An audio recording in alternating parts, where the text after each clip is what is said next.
오늘 사건 상황실에 전해진 화제의 뉴스입니다.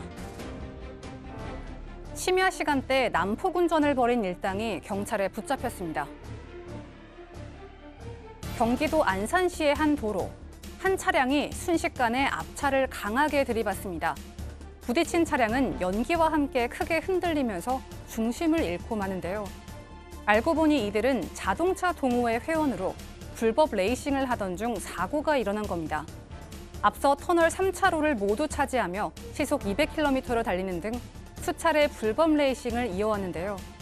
경찰은 이들을 도로교통법 위반 등의 혐의로 검찰에 송치했습니다. 고위공직자를 사칭해 국가사업을 따려던 일당이 경찰에 붙잡혔습니다.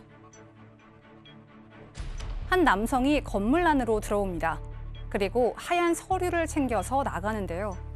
이는 청와대 정무수석을 거론하며 정부 고위 관계자 등을 사칭한 일당 중 한 명이었습니다. 게다가 청와대 정무수석, 국회의원, 교육부 차관까지 다양하게 사칭하며 유령법인으로 한 대학교의 산학협력단까지 들어갔는데요. 경찰은 고위공직자 등을 사칭한 이들을 검거하고 이 중 주범인 한 명을 구속했습니다. 고준희양 암매장 사건에 대한 대법원 판결이 나왔습니다. 친아버지가 동거녀와 함께 5살 딸을 학대해 숨지게 하고 암매장했던 일명 고준희양 암매장 사건. 대법원은 아동 학대치사 및 사체유괴 등의 혐의로 기소된 친아버지에 대해 징역 20년을 확정했습니다. 동거하던 여성에 대해서도 징역 10년의 원심이 옳다고 판단했는데요. 피고인들이 범행을 은폐하기 위해 경찰에 실종 신고를 하는 등 죄책이 무겁다고 본 겁니다. 또한 증거에 비춰 살펴보면 법리를 오해하지 않았고 양형이 부당하지 않다며 원심을 확정했습니다. 경찰이 인천공항 고속도로에서 숨진 여배우의 사고 직전 영상을 추가로 확보했습니다. 고속도로 한복판에서 구토를 하는 듯이 고개를 숙이고 있는 여성. 지난 6일 인천공항 고속도로에서 추돌 사고로 숨진 여성의 사고 직전 모습입니다. 하지만 경찰은 사고 현장에서 구토 흔적을 발견할 수 없었다고 전했는데요. 여성의 남편도 자신은 술을 마신 상태였지만 숨진 아내의 음주 여부는 모르겠다고 진술했습니다. 여성의 사고 직전 모습이 공개되고 음주운전 가능성이 제기되면서 수사가 새로운 국면을 맞을 전망입니다. 지금까지 사건 상황실이었습니다. 네, 인천공항고속도로 이제 사고, 그 여성이 그 중앙선 네. 2차로에 이제 서 있으면서 사고가 나서 이제 숨진 사건이었는데, 그렇죠. 지금 영상 새롭게 나온 거 보면 이렇게 허리를 숙이는 장면이 좀 나오거든요. 약간 좀 구토하는 어떤 예. 모습이 아닌가 추측이 되는 장면인데 경찰이 좀 확인한 바에 따르면 그 지점에 구토물이라든지 그 흔적은 좀 확인할 수가 없다라고 지금 하고 있습니다. 일단 가장 중요한 부분 중에 하나가 술을 마신 정황이 있는지 그 부분을 지금 경찰이 확인하고 있는데 네. 부검의 혈중 알코올 농도도 측정을 할 것이고요.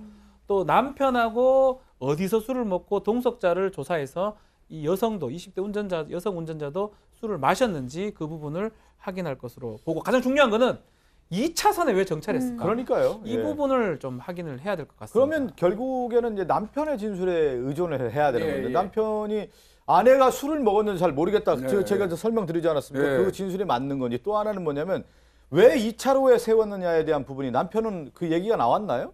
예, 그러니까 이제 궁금증은 그겁니다. 예. 아닙니까? 왜 2차로에 세웠느냐, 그 여성이. 두 번째는 아내가 차에서 왜 내렸느냐, 그러면. 그렇죠. 요 두 가지거든요. 아. 이 부분에 대해서 이제 이 남편한테 물어보니까 본인은 소피가 급해서 급히 내려가지고 이 3차선을 가로질러서 가드레일을 넘어가서 소변을 보고 왔는데 오니까 아내가 이런 사고를 당했다 이렇게 말을 했는데, 이 블랙박스 영상을 보면요, 남편이 내려가지고 미처 건너가기 이전에 이미 이 여성도 나왔단 말이에요. 예. 그러면 추돌할 때 그 소리가 들리지 않겠습니까? 그렇죠. 쿵하는 소리가 예. 들리고, 아무리 또 저 무작위로 달리던 그 차라고 하더라도 이 장애물이 있으면 브레이크 잡는 소리가 들려요. 그렇죠. 그 소리를 못 들었다는 건 말이 안 된다는 거죠, 상식적으로. 예. 그 부분에 대해서 경찰이 이 남편의 진술에 대한 어떤 신빙성을 의심하고 추궁하고 있는 것 같습니다. 그러네요. 지금 얘기한 것처럼 남편이 정말 이게 술을 같이 먹었는지에 대한 부분, 또 그러면 남편이 내릴 때 아내는 왜 내렸는지, 또 중앙선의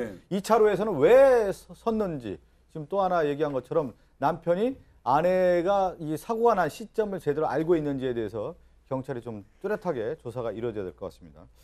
하나 더 알아보도록 할까요? 고위공직자를 사칭해서 국가사업을 따려고 한 일당이 붙잡혔는데 네. 청와대 뭐 정무수 이런 사칭을 했다고 하는데 아직도 이런 게 먹힙니까? 정무수석을 네. 인터넷 검색하면 나옵니다. 강기정 전 의원이잖아요. 네. 거의 다 알 건데 정무수석을 사칭하기도 하고 교육부 차관을 사칭하기도 하고 총장실에 전화 걸어서 내가 수석인데라고 해서 이 산하 협력단이죠. 그렇게 자기 법인의 유령 법인을 이렇게 하게 됐는데 사실 성이 강씨라고 그럽니다. 강기정 의원하고 강기정 수석하고 같다는 이유로 뭐 사촌 동생이라 하기도 하고요. 고위공직자 등을 사칭을 했었는데 정확하게 확인을 안 해서 결국 이렇게 사기를 당한 것으로 사기를 보입니다. 당했다는데 전화 한 통 해보고 사실은 뭐 인터넷 검색만 하면 알 수가 있는 건데 어쨌든 또 이런 사기가 아직까지도 판을 치고 있다고 하니까 참 이런 사건 볼 때는 아직까지도 이렇게 또 이런 사기에 또 당하는 사람이 있다라고 하는 것이 좀 어처구니 없긴 한데요. 사건 알아봤고요. 사건 상담실로 갑니다.